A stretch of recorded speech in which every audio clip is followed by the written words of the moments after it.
আচ্ছা, অতি সংক্ষিপ্তের 1 নম্বর যেটা দেওয়া আছে বলছে মূলবিন্দু থেকে একটি সরলরেখার উপর অঙ্কিত লম্বের কি হচ্ছে পাদবিন্দুর স্থানাঙ্ক হচ্ছে h, কি দেখাও যে সরলরেখার সমীকরণ হচ্ছে এটা।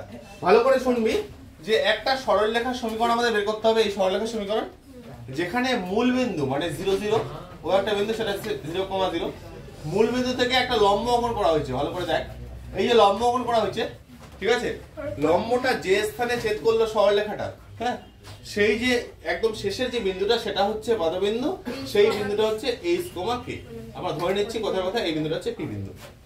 হলো, আমাদের বলছে তাহলে এইটা দেওয়া আছে মূলবিন্দু থেকে এই সরলরেখার উপর লম্ব, আমি ধরে নিচ্ছি সরলরেখাটা হচ্ছে ab। আমাদের বের করতে হবে এই সরলরেখার সমীকরণ। তাহলে কিভাবে করব? প্রথমে আগে ব্যাপারটা শুনে নে যে এই যে সরলরেখা, যেহেতু দুইটি বিন্দু দেওয়া আছে, তাহলে দুইটি বিন্দুকে আমি সরলরেখার সমীকরণ নির্ণয় করতে পারবো। হলো, এবার এই সরলরেখার সাথে এই সরলরেখাটা কি লম্ব, তাহলে এই সরলরেখার যদি আমি লম্ব সরলরেখার সমীকরণ বের করি তাহলে এটা পেয়ে যাবো। হলো, সেই সরলরেখাটা আবার কি বিন্দু আমি h, k। তাহলে সেখান থেকে আমরা ওই নির্দিষ্ট যে ধ্রুবকটা ধরবো সেই ধ্রুবকটার মান পেয়ে যাবো। ধ্রুবকটার মান পেয়ে গেলে কি হচ্ছে আমরা সরলরেখার সমীকরণটা পাবো। তাহলে সবার প্রথমে আমাদের কি করতে হবে, এই যে o থেকে শুরু করে p পর্যন্ত এই যে সরলরেখাটির সমীকরণ আমাদের বের করতে হবে। মানে আমাদের এখানে প্রথমে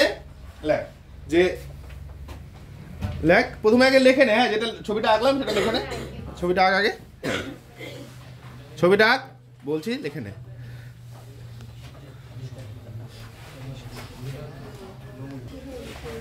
মূলবিন্দু ও থেকে এবি সরলরেখার উপর অঙ্কিত লম্বের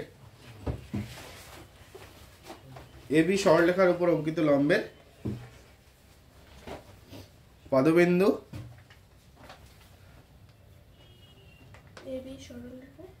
এবি সরলরেখার উপর অঙ্কিত লম্বের ঠিক আছে পাদবিন্দু p ব্র্যাকেটে h, k। না এই একে কথা কতবার বলবো আর বলতে, ঠিক আছে, p ব্র্যাকেটে h, k হলো। এবার আমাদের যে নির্ণয় সরলরেখা মানে যেটা আমাদের বের করতে হবে সেটা কি বুঝতে পারলি, যে এবি সরলরেখার উপর লম্ব, তার মানে আমাদের বের করতে হবে এবি সরলরেখার সমীকরণ। এবার ওপি সরলরেখার সমীকরণ, ওপি সরলরেখার সমীকরণ। আচ্ছা, ওপি সরলরেখার সমীকরণ কি হবে? ওপি সরলরেখার সমীকরণ কি হচ্ছে সূত্র মনে আছে তো? y - y1 ইকুয়াল কি দুইটা বিন্দু আমি y2 minus x2 minus into x1 হলো। পরের লাইনে y মাইনাস y1, এই দেখ এই যে x1 y1 হলো, এটা কত x2 y2 বসিয়ে দিচ্ছি। তাহলে y মাইনাস y1 মানে 0 ইকুয়াল হচ্ছে y2 মানে k মাইনাস y1 মানে 0, আবার এখানে h মাইনাস 0, আবার x মাইনাস কত রে x1 মানে আবার সেই 0। পরের লাইনে এখান থেকে আমরা পেয়ে যাচ্ছি y equal k by h into কত x, না তাই তো? তাহলে এখান থেকে বর্গমূল করলে আমরা পাচ্ছি hy ইকুয়াল হচ্ছে kx, একদিকে নিয়ে আসলে x টাকে আগে রাখছি, kx মাইনাস hy ইকুয়াল হচ্ছে 0। আচ্ছা, আমাদের তো এই সরলরেখার সমীকরণ চলবে না, আমাদের কি লাগবে? এর লম্ব সরলরেখার সমীকরণ। দেখ এবি-টা হচ্ছে তো এর লম্ব, এর লম্ব সরলরেখার সমীকরণ, এর লম্ব সরলরেখার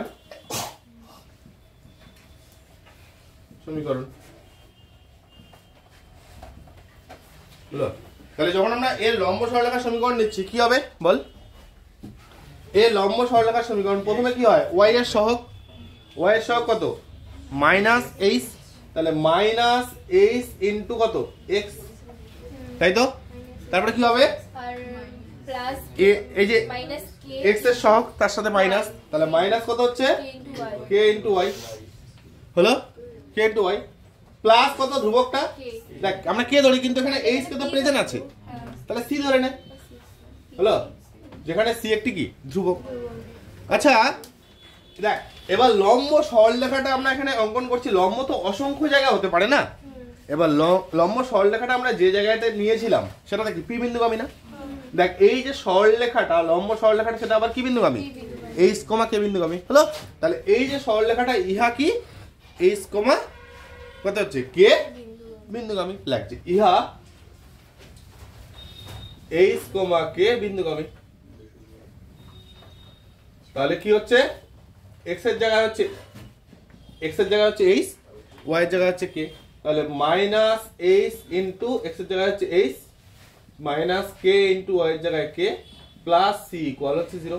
তাহলে এখান থেকে দেখ সি আমরা পেয়ে গেলাম এইচ স্কোয়ার প্লাস কে স্কোয়ার হলো।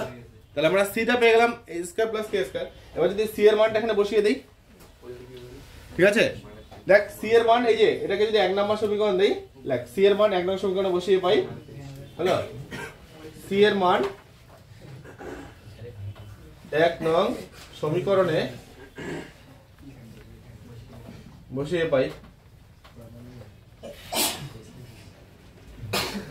কত হচ্ছে minus of H X minus K Y plus C মানে এইচ স্কয়ার প্লাস স্কয়ার হলো।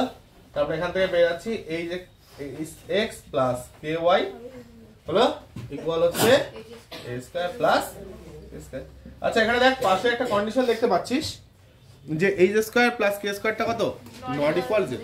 কেন বলা আছে দেখ তো, কারণ দেখ যদি এইচ স্কয়ার প্লাস ফর্মে আছে এটা 0 কখনো হওয়া সম্ভব যদি দুইটাই একমাত্র 0 হয়। আচ্ছা যদি 0 0ই হয় হলো তাহলে তো সেটা মূল বিন্দুই হলো, তাহলে কি আর অন্য বিন্দু হচ্ছে কি, তাহলে এর থেকে একটা লম্ব অঙ্কন করার তো ব্যাপারই থাকছে না। এই জন্য এটা কি এইচ বা কে অলওয়েজ কি হচ্ছে একটা কি হচ্ছে নট ইকুয়াল 0 হলো। তাহলে যদি দুইটা নট ইকুয়াল 0 বা যদি একটাও নট ইকুয়াল 0 হয় তাহলে সেখানে কি হচ্ছে এটার এই বর্গের যোগফলটা কখনোই কি শূন্য হওয়া সম্ভব নয় হলো। হ্যাঁ রাখছি, তাহলে এটা কত এখানে এইচ স্কয়ার প্লাস কে স্কয়ারটা যেটা হচ্ছে সেটা হচ্ছে নট ইকুয়াল 0। এটাই আমাদের প্রমাণ করতে বলছে।